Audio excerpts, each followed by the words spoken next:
Ravens flock. The flock rundown is the place to be. My man Ryan has been a lifelong Ravens fan since he was born. So I'm telling you now, it's about to go down. The podcast, the flock rundown. Ravens, baby. Nothing gets better than waking up and wondering how high we can fly. Tune in. Motionless brainwaves attempt to swim their way to sense, can't tame the untamed. Appreciate you, Ray. What's up, Ravens fans? My name is Ryan, and welcome back to another episode of the Flock Rundown. The regular season is quickly approaching. We're almost there. I cannot wait. Next Sunday, let's go. Finally get some Ravens football. And it's got me thinking. I've been thinking about this all offseason. I even made like a smaller video when I first started the channel on my thoughts about this. But will the Ravens have a 1,000-yard receiver this year? And if so, who's it going to be? And when you first think about that question, your instant reaction might be, yeah, we're definitely going to have a 1,000-yard receiver. But the problem lies is we have a lot of weapons. And I understand we're going to pass a lot more.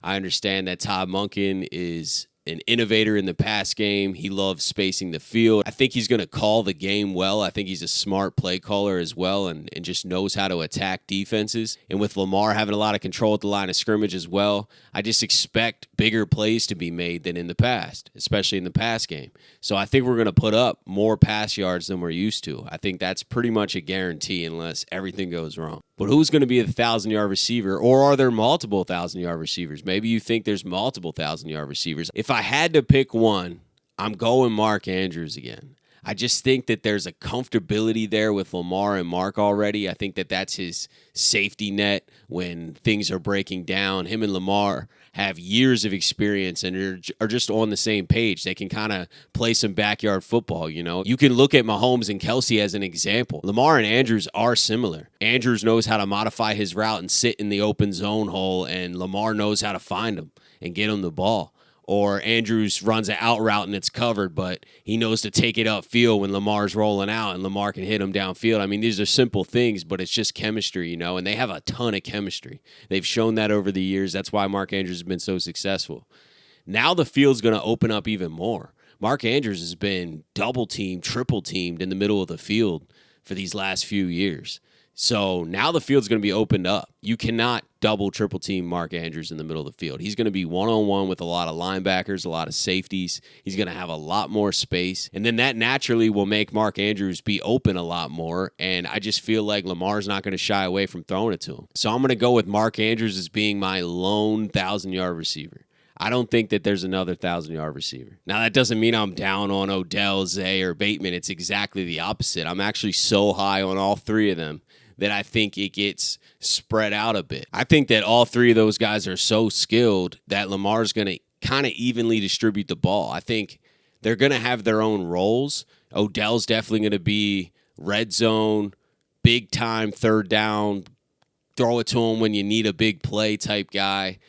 And he's going to make a lot of plays. Odell probably gets like 800 yards and like 7 touchdowns, something like that. And then Zay Flowers, who's a rookie, and I know he's going to step on the scene and start performing right away. I mean, just look at the offseason this guy's had. Look at the preseason this guy's had. Zay Flowers is the real deal. And I think Zay Flowers is right there with Odell, like 700-ish yards. And Bateman as well, like 800 yards. I think that they're all like a tad below 1,000. And I wouldn't be shocked if one of the other guys do go over 1,000 and we have 2. I'm expecting big seasons from Odell, Zay, and Bateman. But don't forget, we also have Aguilar. I think he's going to be pretty involved. I think Isaiah Likely is going to get a couple hundred receiving yards. Aguilar's going to have a couple hundred receiving yards. I just think there's a lot of weapons. You're not counting Lamar running the football. And then you're not counting our run game. You know, J.K. Dobbins, Gus Edwards, Justice Hill, Keaton Mitchell. They're going to get the ball as well. We're going to still run the ball. It's going to be a lot more balanced. We're going to have a better passing game, but it's not going to be only passing. Or even majority, I don't think. I think it's going to be more balanced. I think that we won't be just a run-dominant team. We're going to have a really explosive pass game as well, but it's not going to be only passing. So you got to take in all those factors. There's just not a lot. There's only so many yards an offense can get. I don't know how many people can go over 1,000 yards for us. And then you also have to account for possible injuries. Is Odell going to play 17 games this season? Is Bateman going to play 17 games? Or do they get a little sore and they're out for a few weeks? They get a little nicked, banged up. We just don't know. They have an injury history, especially recently, so it's something to think about. I definitely don't want to ignore it. So they might miss a few games, and that takes yards off of their receiving total. And it's just hard to get over 1,000 yards. You got to kind of be there all year, and you got to be consistent all year. But I do think the Ravens will have a 1,000-yard receiver, and they definitely could have two. Like I said, I would not be shocked. I would love to see Bateman get it. He's had a tough start to his Baltimore Ravens career with all these injuries, and we see the talent, you know what I mean? We see the skill set. Early last year, him and Lamar were connecting game after game, and our pass game looked great, and that was with Greg Roman.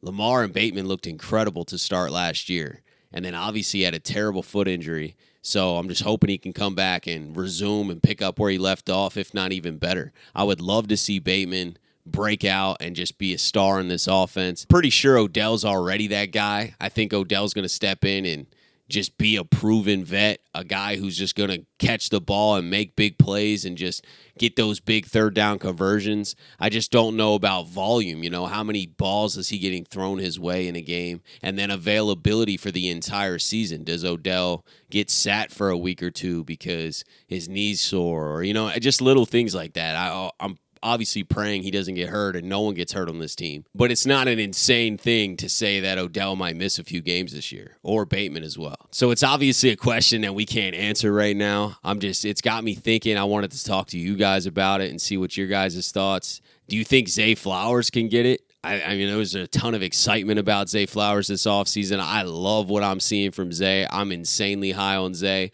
And then we got Zay with Lamar for the next 5 years. Zay Flowers is going to be here for the entirety of Lamar Jackson's contract, and that's just a beautiful thought. I think Zay is going to blossom into a superstar in this league. I think that he could potentially jump on the scene and do that this season. Is he going to get 1,000 yards? I don't know. That's tough to say from a rookie that's just coming into an offense that's loaded and has a ton of weapons. It really is tough to just expect 1,000 yards. I really don't even want to put that pressure on him. But with his run after the catch ability, I feel like he has a good chance to be that leading receiver. Once again, it's the Odell question for me. It's about volume. Is Zay getting 6 targets a game or is he getting 12 targets a game? I have no idea. I have no idea how this ball is going to be distributed. I'm sure it's going to be situational, you know what I mean? Again, based off what defense we're playing that week. But that's my concern for multiple guys going over 1,000 yards. We're so loaded that we can play smart situational ball based on the mismatches that the defense is giving us. We don't have to force feed it to one guy. We've been force feeding it or trying to force feed it to Mark Andrews for a few years now. But now he's opened up in the middle of the field. Now they have to send help to the receivers on the outside. There's no way you can just press one-on-one man coverage outside and then just stack the box like you've been doing to double-team Mark Andrews and stop the run game with Lamar and J.K. They stack the box and then they leave single coverage on the outside. You leave them out in one-on-one coverage on the outside, Odell, Bateman, and Zay are going to eat. Shoot, even Aguilar is going to eat one-on-one coverage. We have weapons now. We have not had this much talent in the wide receiver room in Baltimore Ravens history. You just can't play us like that anymore. So like I said, if I had to pick, I'm going Mark Andrews as the only guy to get over 1,000 yards. But I think it's almost dead even between Odell, Bateman, and Zay for who could go over that 1,000 yards with Mark. It's really tough to say, and this is why I wanted to kind of do this before the season even started, because it purely is just a prediction, right? There's no way to know. We haven't even seen this offense in live action, not the whole unit together. So there's no way to know, but it's fun to talk and think about, right? Like, how many 1,000-yard receivers can the Ravens have, and who is it? I would love for it to be Zay, and honestly, there's a great selling point for Zay if he gets volume. If he's getting 8 to 12 targets a game, just involved, you know. It could be screens, wide reverses, throws downfield, whatever it may be. If he's getting 8 to 12 targets a game, I think Zay could be our leading receiver just because of his run after the catch ability. You can just give Zay Flowers the ball on a screen. He's going to make 2 dudes miss and shoot down the sideline. His shiftiness, his ability to stop and start is unlike anyone else on our team and unlike many players in the NFL, to be honest with you.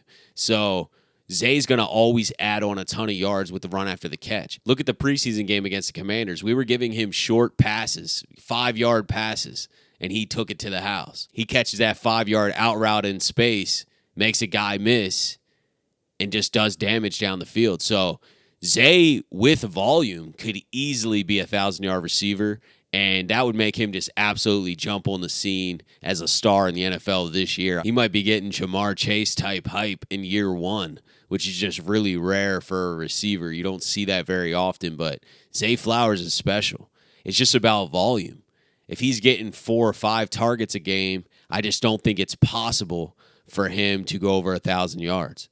And that's probably the realistic prediction, is that the ball spread out evenly based on situations, based on matchups. You only throw to the guy who's open. You're not kind of designing a bunch of things for one guy. So it's something to think about for sure. Let me know your thoughts in the comments. How many guys are going to go over 1,000 yards, and who's it going to be and why?